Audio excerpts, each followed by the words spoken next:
Hello guys, तो कैसे हैं आप सब लोग। और आज हम जिस मूवी की एक्सप्लेनेशन आपके लिए लेकर आए हैं उसका नाम है इनसीडियस द लास्ट की। और ये मूवी साल 2018 में रिलीज हुई थी। कहानी की शुरुआत होती है सन 1953 से, जहाँ पर हमें न्यू मैक्सिको में 5 कीज नाम का एक घर दिखाया जाता है। और ये होता है एलिस का, जो कि एक छोटी बच्ची है।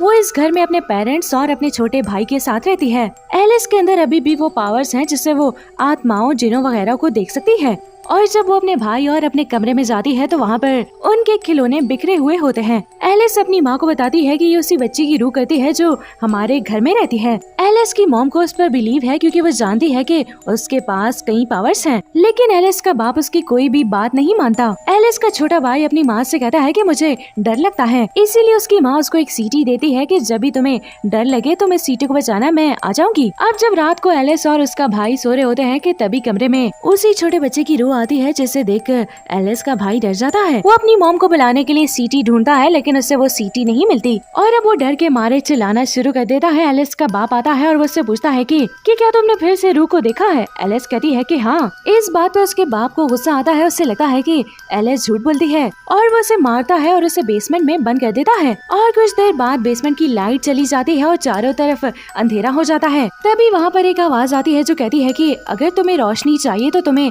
इस दरवाजे को खोलना होगा। वहाँ की होल से एक रोशनी उसी की तरफ आ रही होती है और इस दरवाजे की चाबी वहीं पर होती है। इसके बाद एलिस इस दरवाजे को खोल देती है। दरअसल ये एक दूसरी दुनिया का दरवाजा है और जैसे ही दरवाजा खुलता है उसके अंदर से एक शैतानी रूह आती है जो कि एलिस की बॉडी पर अपना कब्जा कर लेती है और इसके बाद उसकी मॉम को मार देती है। एलिस हमेशा अपनी मॉम की मौत के लिए खुद को जिम्मेदार समझती है। धीरे धीरे वक्त गुजरता है और एलिस अब 16 साल की हो चुकी है। एक दिन वो अपने घर में एक लड़की को देखती है जिसकी हालत बहुत ज्यादा खराब होती है और फिर ये बात वो अपने बाप को बताती है। वो एलिस के किसी बात पर यकीन नहीं करता, इसीलिए वो उस पर हाथ उठाता है। लेकिन एलिस भी उसका सामना करती है और वो अपने भाई बाप को छोड़कर घर से निकल जाती है। यहाँ से कहानी सन 2010 में आती है, जहाँ पर एलिस को दिखाया जाता है वो अपने 2 साथियों के साथ उन लोगों की मदद करती है जो कि रूहों से परेशान हैं। और एक दिन उसे टेड नाम के आदमी का मेक्सिको से कॉल आता है जो कि बताता है कि उसके घर में कुछ अजीब हो रहा है। एलिस अपने दोनों साथियों के साथ वहाँ पर पहुँच जाती है और वो देखती है कि ये वही घर है जहाँ पर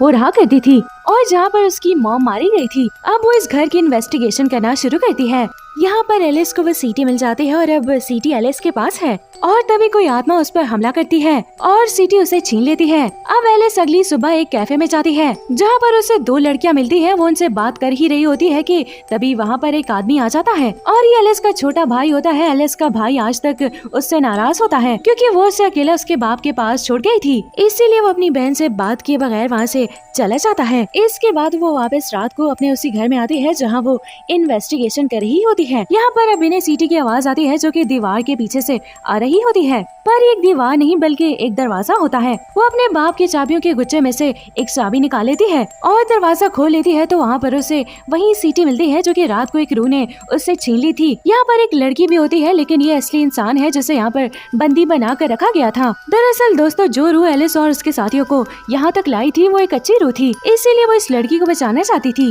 अगले दिन एलिस पुलिस के पास जाती है तो पुलिस उसे बताती है कि जो लड़की कैद थी उसे पुलिस 4 महीनों से ढूंढ रही थी। वहीं एलिस के भाई को दिखाया जाता है जो कि अपने दोनों बेटियों के साथ उसी घर में पहुंच जाता है जहां पर वो रहा करता था। दरअसल वो यहाँ पर वो सीटी ढूंढने आया है क्योंकि वो उसकी मॉम की निशानी है। उसकी बड़ी बेटी बेसमेंट में चली जाती है और तभी एक शैतानी आत्मा उस पर हमला करती है और उसकी रूह को रूहों की दुनिया में कैद कर देती है, जिस वजह से इंसानों की दुनिया में वो कोमा में चली जाती है। अब एलिस भी यहाँ पर आ जाती है। उसे समझ आ जाता है कि अगर उसे अपने भाई की बेटी को बचाना है तो उसे कुछ करना होगा। वो घर की तलाशी लेती है कि जहाँ पर उसे बहुत सारी लड़कियों का सामान मिलता है। जब एलिस ने की से दरवाजा खोला था तो एक रूह जिसे की फेस कहा जाता है वो हमारी दुनिया में आ गई थी और उस रूह ने एलिस के बाप को अपने कब्जे में कर लिया था, जिस वजह से एलिस के बाप ने कई लड़कियों को यहाँ पर बंदी बनाया और उन्हें मार दिया। अब दोस्तों, यहाँ पर एलिस किसी भी तरह से अपने भाई की बेटी को दूसरी दुनिया से वापस लाना चाहती है। अब वो घर की इन्वेस्टिगेशन करना शुरू करती है। जब वो एक सूटकेस खोलती है तो उसके अंदर से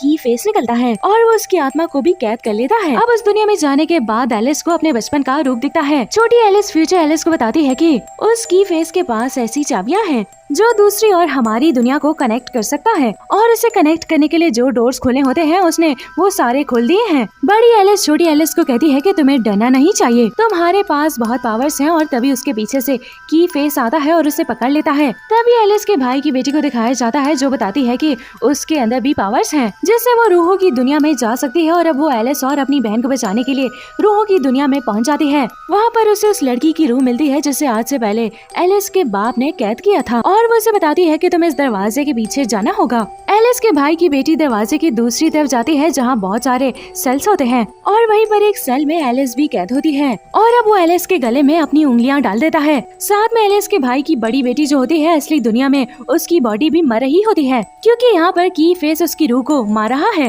लेकिन तभी छोटी बेटी उसकी तरफ उस सीटी को फेंकती है, और जब एलिस सीटी बजाती है तो वहाँ पर उसकी मॉम आ जाती है जो कि उसकी फेस को यहाँ से भगा देती है। और अब ये लोग बड़ी बेटी की आत्मा को वहाँ तक पहुँचा देते हैं। वो उसकी आत्मा को उसकी बॉडी तक पहुँचा देती है जिससे वो होश में आ जाती है। इसके बाद एलिस अपनी मॉम की रूह के गले लगती है। वो कहती है कि कभी भी मेरी मौत के लिए अपने आप को जिम्मेदार मत समझना, इसमें तुम्हारी कोई गलती नहीं थी। और इसके बाद वो वहाँ से चली जाती है।